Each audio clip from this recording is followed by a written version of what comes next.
प्रभासम शिवम शिवरूपमेवं काली कराल वदनम संसान भूपम नित्यं वदान्य भवतीं भवभूतपूर्वं काली कपाली करणां परवां परंसम।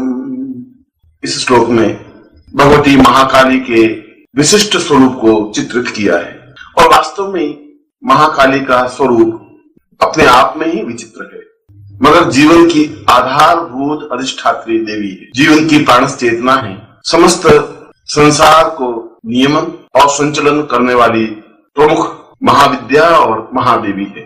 इसलिए त्रिगुणात्मक स्वरूप में भगवती महाकाली को सर्व प्रमुख स्थान दिया है। यही नहीं, अपितु 10 महाविद्याओं में भी भगवती काली का चिंतन ऋषियों ने सबसे पहले किया है। इस श्लोक में भगवती महाकाली के बारे में कुछ नवीन तथ्य स्पष्ट किए हैं।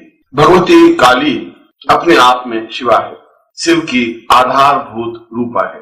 शिव जो कल्याण करने वाले हैं, शिव जो जीवन में प्रेम आनंद प्रदान करने वाले हैं, शिव जो समस्त संसार को खुशी कल्याण मंगल और पूर्णता देने वाले हैं, उनकी आधारभूत शक्ति महाकाली है।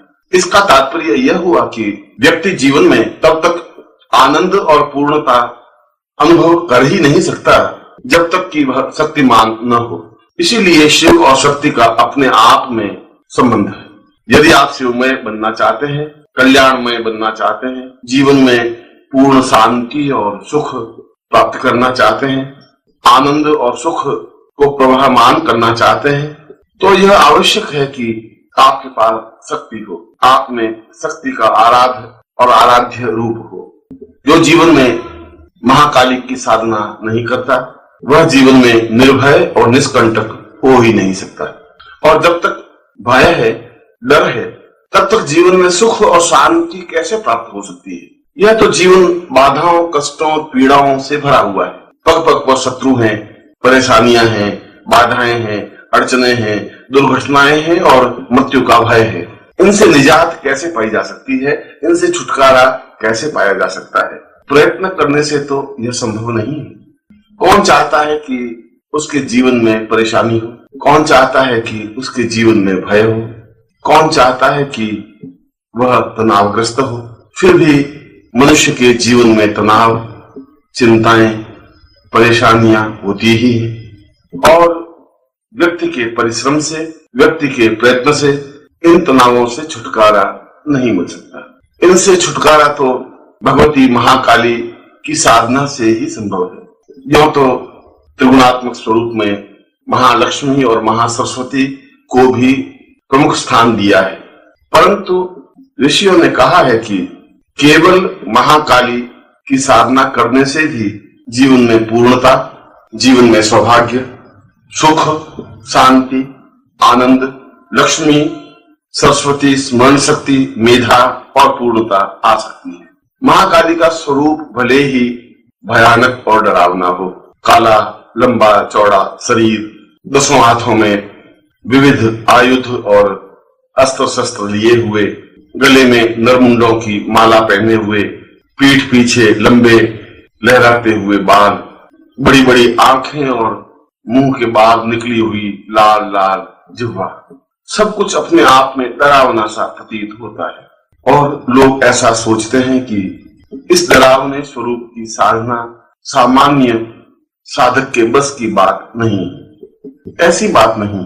यह डरावना स्वरूप साधक के लिए नहीं, यह तो शत्रुओं के लिए है, क्योंकि महाकाली शत्रुओं पर वज्र की तरह प्रहार करती है, शत्रुओं को समाप्त कर देती है, विदीर्ण कर देती है, हताश और निराश कर देती है। फिर वे चाहे शत्रु मनुष्य हो, चाहे पितर हो, चाहे देवता हो और चाहे यक्ष, किन्नर या किसी भी योनि के हो।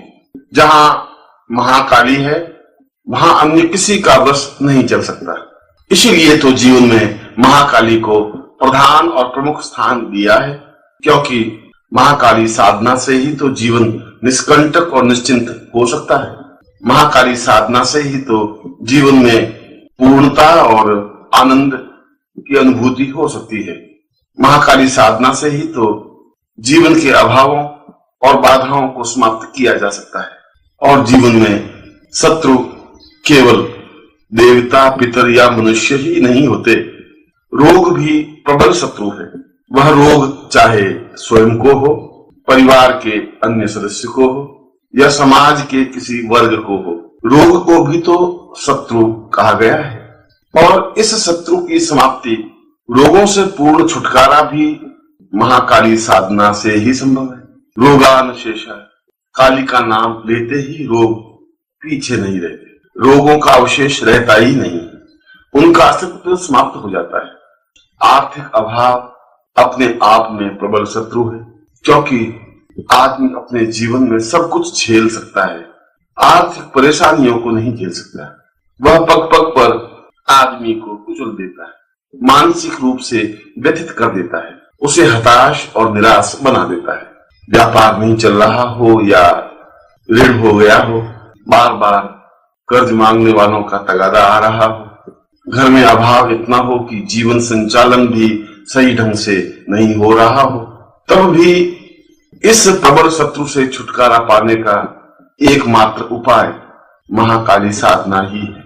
और जो साधक महाकाली साधना संपन्न कर लेता है, वह निश्चय ही दरिद्रता से छुटकारा पा सकता है। जो महाकाली साधना कर लेता है, वह आर्थिक अभावों से मुक्ति पा सकता है।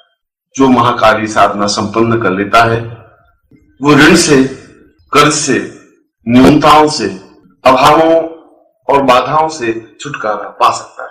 और फिर मानव का प्रतिशोध, जलन, ईर्ष्या, घात, प्रतिघात, ये भी तो शत्रु हैं, जिसकी वजह से मुकदमे हो रहे हैं, वाद विवाद हो रहे हैं, लाठियां चल रही हैं, बंदूक की गोलियों से मानव का संहार किया जा रहा है। यह सब ईर्ष्या, असुरक्षा और न्यूनता का परिचायक तो है ही।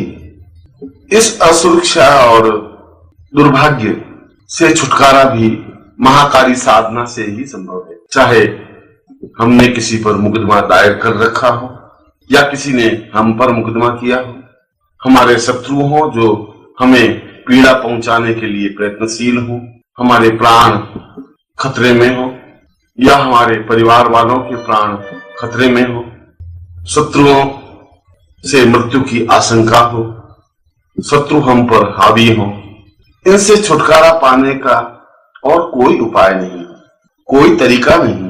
केवल मात्र महाकाली साधना से ही इन शत्रुओं से छुटकारा पाया जा सकता है।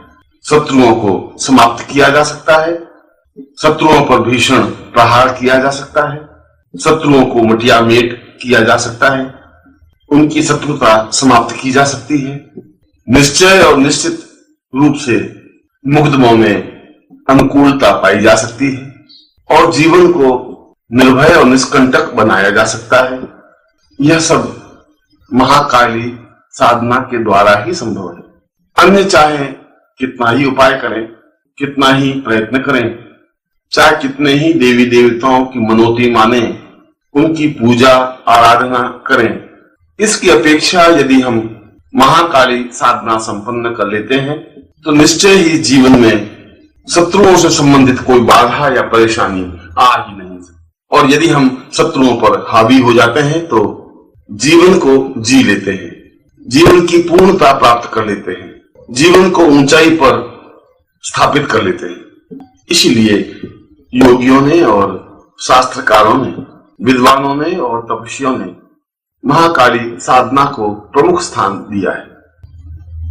और योगियों के लिए, जो मुक्ति के आकांक्षी हैं, उनके लिए, जो जीवन में धर्म के माध्यम से, साधना के माध्यम से पूर्णता पाना चाहते हैं,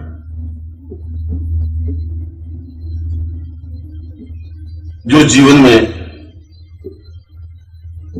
समस्त विकारों से रहित होना चाहते हैं, उनके लिए भी काली साधना ही सर्वोत्तम साधना मानी गई है। क्योंकि जीवन में तो कई विकार हैं, काम, क्रोध, लोभ, मोह, अहंकार, तृष्णा, स्वार्थ और ऐसे सैकड़ों विकार जीवन को घटिया और व्यर्थ बना देते हैं। और जब तक ये विकार हैं, तब तक जीवन में पूर्णता कैसे आ सकती है?